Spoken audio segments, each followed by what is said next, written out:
কথা, বালি দেওয়ার কথা, তিনি টাকা দিচ্ছে কিন্তু টাকাটা সে খাইছে। আমাদের জন্য এই বাউন্ডারি দেওয়া হয়নি। তারপরে আমাদের স্কুল থেকে তিনি অতিরিক্ত টাকা খায়।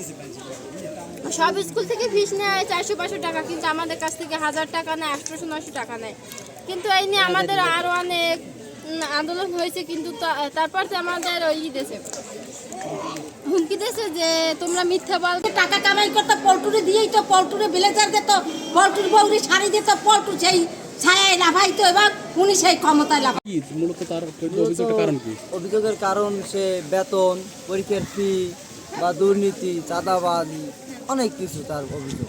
চাঁদাবাজি কি চাঁদাবাজি করছে? সে চাঁদাবাজি করছে, এই ধরেন পরীক্ষার ফি 300 টাকা ধরার কথা ছিল, সেখানে 900 টাকা ধরছে। এটা বড় চাঁদাবাজি, পুঁজি ছাড়া ব্যবসা। এখন লাস্ট দাবি কি? লাস্ট দাবি পদত্যাগ, স্যারের পদত্যাগ চাই। এছাড়া কি অন্য কোনো অপশন নাই, অন্য কোনো অপশনে যাওয়া যাবে না। যদি আজকে যারা এই বসছে, এরা যদি আজকে একটা মিলে আসতে চায়, মিলে নাই একটা সংগ্রাম। আমরা যখন নামছি, গায়ে যখন কাদা লাগাইছি, তখন এই কাদা মুছতে উঠতে হবে। ছাত্ররা স্যারকে বা এলাকার গণ্যমান্য এবং ছাত্র, প্রাক্তন ছাত্র, বর্তমান ছাত্র আসছে স্যারকে পদত্যাগ চাইছে এবং মিছিল দিয়েছে। পরে সেনাবাহিনী ওই স্যারে ফোন দিয়েছে নৌবাহিনীর কাছে এবং প্রেসিডেন্ট আসছে স্যারকে উদ্ধার করে নিয়ে গেছে। এবং ছাত্রকে এক দাবি তার পদত্যাগ চায়, তার আচরণে ব্যবহারে স্যার ছাত্র শিক্ষার্থীরা তার পদত্যাগ চাওয়ার কারণ কি মনে করেন? এই যে এটা তো একদিনে হয় না, বিভিন্ন দিনে বেতন দাবি দয়া আদায়, এই সেই বিভিন্ন কারণ। পরীক্ষার ফিস বেশি, এইটা বেশি, ওইটা বেশি, টাকা পয়সা নিয়ে তার সাথে। আর সে যা করে এককভাবে করে, পুরো টিচার নিয়ে সমন্বয় করে করছে। আসার 6 বছর মধ্যে পুরো টিচার সমন্বয় করে কোনো কিছু করে না।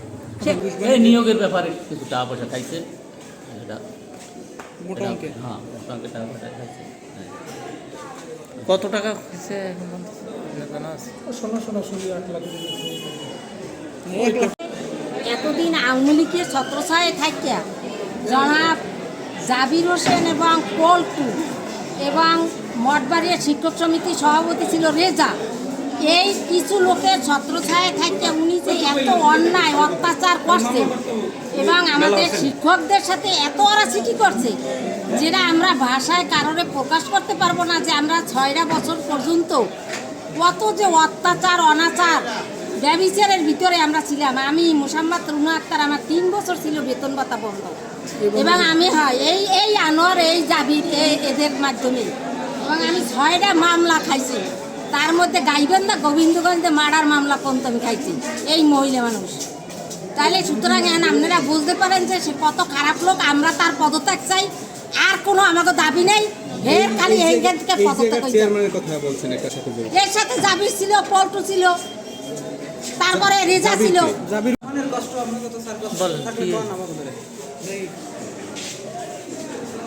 বহুত বলছে তো লাভ নেই। বলেন, একটু শুনি আমরা। কি শুনবে? ওই তো স্কুলের টাকা পয়সা খায়, ছাত্রদের উপর অত্যাচার করে, ছাত্রদের উপর গাইল খামার দেয়, তাই বেশি বেশি টাকা ধরে। আবার পোলাপানে আমরা সহে দেয় না, পোলাপানে করলে তার চরিত্র বিষয়ে সমস্যা আছে, শুনলাম আজকে।